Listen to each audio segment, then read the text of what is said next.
नमस्कार। News letter के साथ हाजिर हूं मैं राकेश रंजन।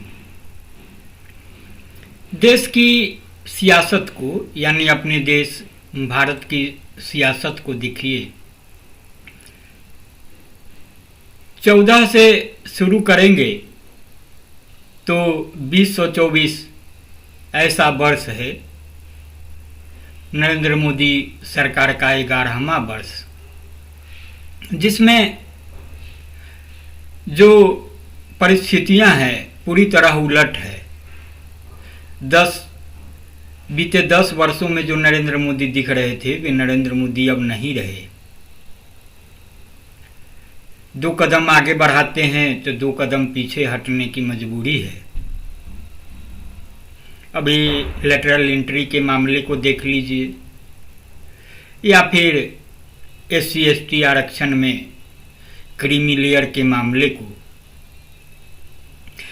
जब असहमति के स्वर फूटे, आवाज उठी, सुप्रीम कोर्ट के फैसले से हम असहमति की, तो नरेंद्र मोदी ने कह दिया कि वे भी सुप्रीम कोर्ट के फैसले से इत्तेफाक नहीं रखते।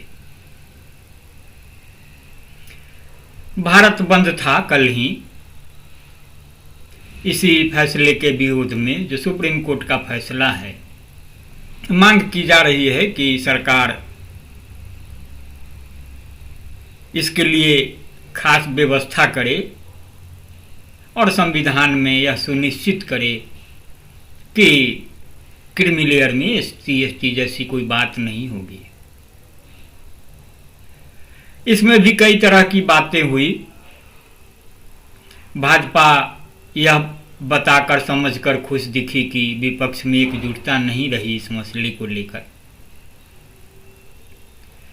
यह अलग बात है, लेकिन जो कुछ देखने को मिला उसमें भी यह बातें खास रही कि जो बंद का कॉल किया गया था, वो कॉल करने वाले कौन लोग थे? वही लोग थे जिन्हें सुप्रीम कोर्ट ने मलाईदार तबका के रूप में देखा है। ये वही लोग थे जो अपनी बिरादरी के जरूरतमंदों का, वाजिब पात्रों का हक मार रहे हैं, हकमारी कर रहे हैं। आप अभी बिहार को देख लीजिए, वहां भी जो अभी राष्ट्रीय स्तर पर वक्फ बोर्ड की संपत्ति का मामला है और जिसको JPC में दे दिया है नरेंद्र मोदी सरकार ने, विपक्षी से भी 2 कदम पीछे खेलना मान रहा था। तो मुसलमान बिरादरी के लोग, उसके प्रतिनिधि बिहार के मुख्यमंत्री नीतीश कुमार से मिले, तो नीतीश कुमार ने कह दिया कि भाई आपके हितों के साथ कोई जाति नहीं होगी। बात यह अलग है। एक बात यह भी आ रही है कि विपक्ष को इसलिए नहीं खुश होना चाहिए कि नरेंद्र मोदी इसलिए अपने पांव खींच ले रहे हैं, उनकी सरकार इसलिए खींच ले रही है कि वह सहयोगियों के दबाव में है। विपक्ष को जरा राज्यसभा की ओर भी देखना चाहिए। आखिर इतने भी मजबूर नरेंद्र मोदी कैसे हो सकते हैं? तो तकनीकी बातें हैं, तकनीकी, इस पर भी नज़र रखने की ज़रूरत है। लेकिन खैर, राजनीति का विषय है तो राजनीति अपने तय कर रही है। झारखंड आएंगे तो देखिए, यहाँ कहाँ सरकार गिराने बनाने की बात हो रही थी। झारखंड के टाइगर के बूते भाजपा यहाँ सत्ता पलटने जा रही थी। हेमंत सोरेन को, इंडिया गठबंधन की सरकार को उखाड़ फेंकने जा रही थी, लेकिन सब कुछ अचानक बदल गया, पलट गया। तो राजनीति में कभी भी कुछ भी हो सकता है। यहाँ खोना भी राजनीतिज्ञों को है, पाना भी राजनीतिज्ञों को है, सियासत को है, सियासी दलों को है। जनता के पास क्या है? जनता के पास तमाशा देखने के सिवा कोई विकल्प भी नहीं है। तो इस परिस्थिति में मैं आपको ले चलता हूं बाबा नागार्जुन की कविता के साथ। जन कवि बाबा नागार्जुन, जिनमें सत्ता से आंख मिलाकर बातें करने का साहस था। वे अपनी लेखनी से सत्ता की कान उमेटते थे, जनता की आवाज से जनता की बात करते थे, बहुजन की बात करते थे। उनकी एक खास कविता है, किसकी है जनवरी किसका अगस्त है। तो जाहिर तौर पर जो शीर्षक है उससे जाहिर है कि जनवरी मतलब नए वर्ष की जो शुरुआत होती है, तो बड़ी उमंग उत्साह और सेलिब्रेशन का माहौल होता है कि हम नए साल में आ गए हैं, नए साल में नई बातें होंगी, नई उपलब्धियां हासिल होंगी, बहुत तरह की उम्मीदें। और अगस्त मतलब आज़ादी का महीना, उसी को 15 अगस्त 1947 को भारत आज़ाद हुआ था। तो कविता आपको सुननी चाहिए, इसके जो मजमून है उसको भी समझना चाहिए, और मेरा आग्रह होगा कि सुनने गुनने के बाद आप अपनी प्रतिक्रिया देना नहीं भूलेंगे। इससे मुझे भी समझने का मौका मिलता है। तो आप सुनिए पूरी कविता। किसकी है जनवरी किसका अगस्त है, कौन यहाँ सुखी है कौन यहाँ मस्त है, सेठ है शोषक है नामी गला काटू है, गालियाँ भी सुनता है भारी थूक चाटू है, चोर है डाकू है झूठा मक्कार है, कातिल है छलिया है लुच्चा लवार है, जैसे भी टिकट मिला जहाँ भी टिकट मिला शासन के घोड़े पर वह भी सवार है, उसी की जनवरी 26 उसी का 15 अगस्त है। जनवरी 26 जिस दिन भारत का संविधान लागू हुआ था, अपना संविधान, जो जनता के लिए जनता का शासन की बात होती है। तो बाबा ने लिखा कि उसी की जनवरी 26 उसी का 15 अगस्त।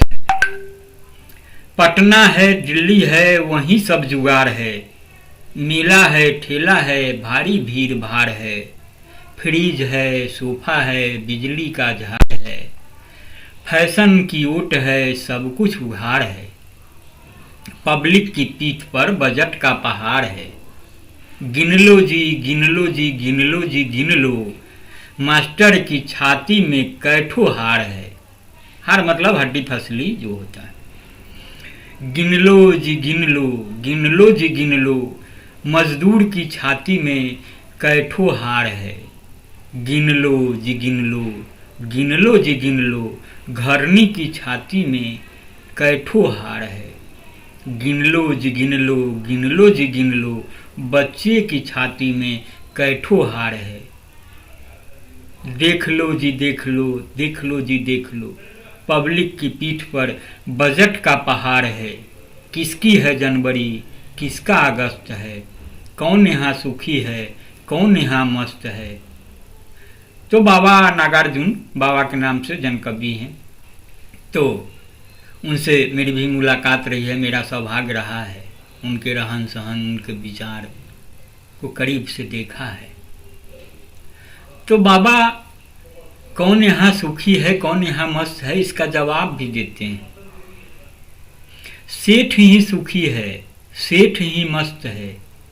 सेठ मतलब कारोबारी, जो आज के तारीख में बड़े जो अडानी अंबानी की चर्चा होती है ना बार बार, जिनके पास देश के संपत्ति का अधिकांश हिस्सा है।